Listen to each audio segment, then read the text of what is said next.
I told you back in January, if you wanted an electric vehicle to get it fast while the rules on EV incentives were still being written, well, now they're written and some models no longer get the full $7,500 federal credit. It's expected that far more vehicles will qualify next year, though, now that the rules are known. But some versions of the Tesla Model 3 and Model Y do qualify, and that is significant. Here's why.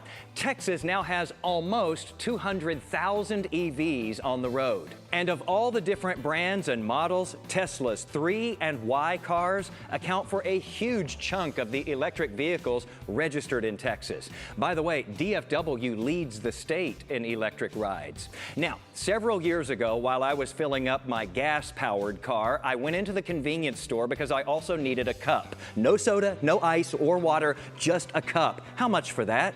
I was told it would be the same price empty as it would be filled up with a megadose of sugary caffeine, which I thought was ridiculous. But a guy named Steve just topped my story. He and his family members took their 3 electric vehicles, 1 in Houston and 2 in Dallas, to get new inspection stickers. They were charged $25.50 per car, which was the government-mandated price for a complete state auto inspection. A small part of that charge covered the safety test, but most of the $25.50 was for the emissions test. I said emissions test. Let's combine my ridiculous cup story now with Steve's story. The safety test would be the cup he needed. The emissions test would definitely be the soda that he's paying for, even though he's not getting that. An electric vehicle that doesn't burn gas also doesn't have emissions, which means there's no way to test for that, which means they shouldn't be charging for that.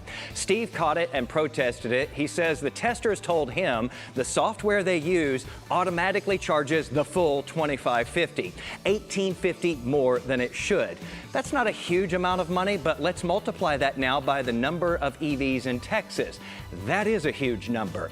Steve wanted other EV drivers to know about this. When he fought it, he says the testers begrudgingly refunded that portion of the 3 inspections. Why begrudgingly if this was just an innocent mistake?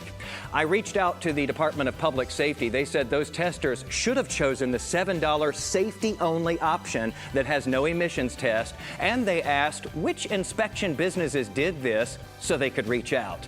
Those names have now been passed along to DPS. If you have a complaint about this happening to you, you can tell DPS directly. I have the link to do that and to check to see if a vehicle qualifies for the full EV credit and some legislative news about EVs in Texas, all in my story today, posted at Jason Wheeler TV on Facebook and Twitter to keep you driving right on the money.